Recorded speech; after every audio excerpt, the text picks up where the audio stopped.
I saw that made me aware when I was in law school. Proudly for Holloway. Proudly for your dad.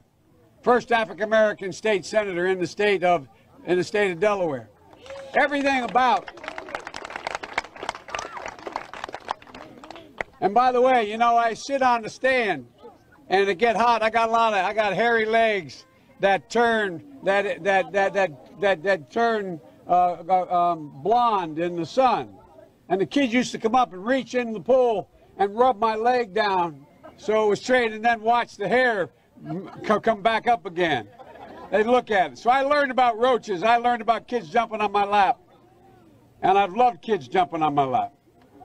And I tell you what, the men, they're now all men, the guys I work with down here, and they're all guys at the time, they're all good men. Most of them made an awful lot of themselves. And Earl Larkin had a rough time. And some of you knew Earl. I came back as a public defender. These union workers that have been working countless hours under the Trump administration, I'd like you to explain how you plan to not only keep us working, but how you intend on getting the union vote when there's a large portion of the union workers that are gun enthusiasts, and you are actively trying to diminish our Second Amendment right and take away our guns. You're full of shit. All right, thank you. No, shush. Shush. I support the Second Amendment. The Second Amendment, just like right now, if you yell fire, that's not free speech. And from the very beginning, I have a shotgun, I have a 20 gauge, a 12 gauge, my sons hunt. Guess what? You're not allowed to own any weapon. I'm not taking your gun away at all. You need 100 rounds. So when you were in Beto, when you said you're going to take our guns, I did not say that. That's not true. I did not say that. It's a viral video. It's a viral video like the other ones they're putting out that are simply a lie. Your voice, you said that you're taking the guns. Well, he just clarified it. Wait. Take your AR-14s. Okay, this is not okay. Hold on. All right. Hey, let's don't tell me anything, pal. I'm going to go outside. There's a lot of guys. A lot of guys wanted. I'm not worried. Hold on. So much. Give me a break, man. Don't be such a You're horsey pushing guy. up on me. Hey, there's a lot of. Hey. Look, here's the deal. Here's the deal. Are you able to own a machine gun?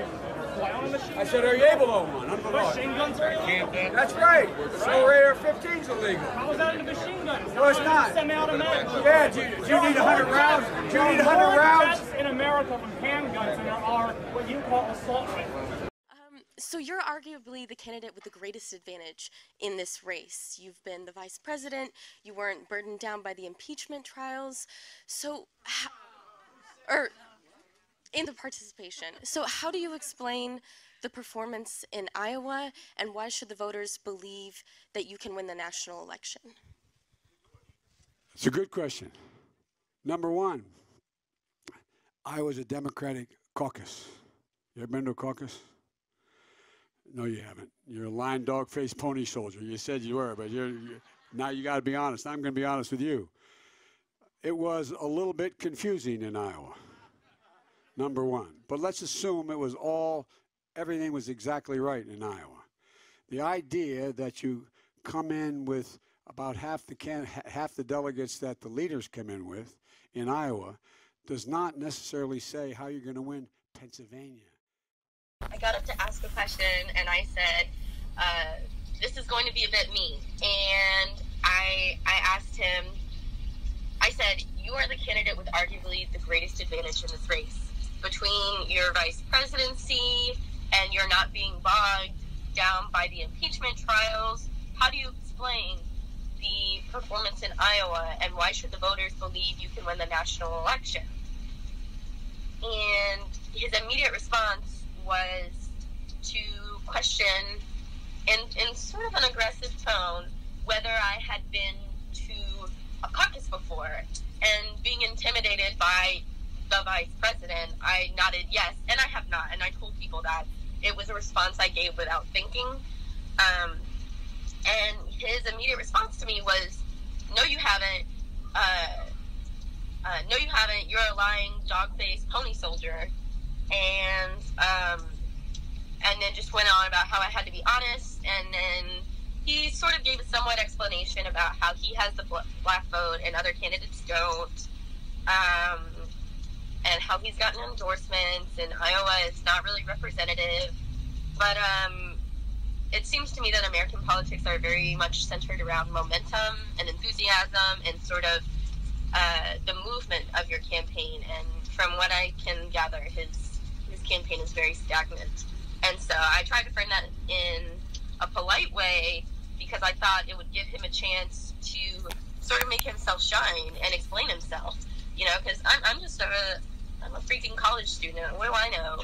And I figured there was potentially other dynamics that I didn't know about that he could explain. And that really didn't seem to be the case. From my perspective, he just kind of abused a very lopsided power dynamic to sort of bully and intimidate me and then give his answer. So it was a little nerve-wracking because I left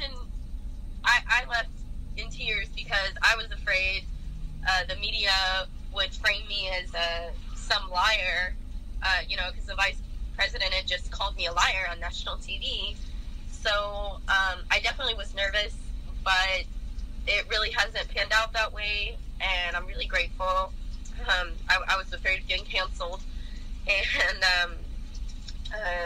what was I going to say? Basically, it's hurt his campaign because he really showed his true colors, and you know he's getting his due attention for that. And I would like to know, what will your administration do to help them give him that chance? Thank you. Let's move it up here. You know, there used to be a basic bargain in this country. Workers shared in the wealth their work helped create. For America to get back up on its feet and once again fight for the proposition that we hold these truths to be self-evident. Sounds corny. Not a joke. Think about it.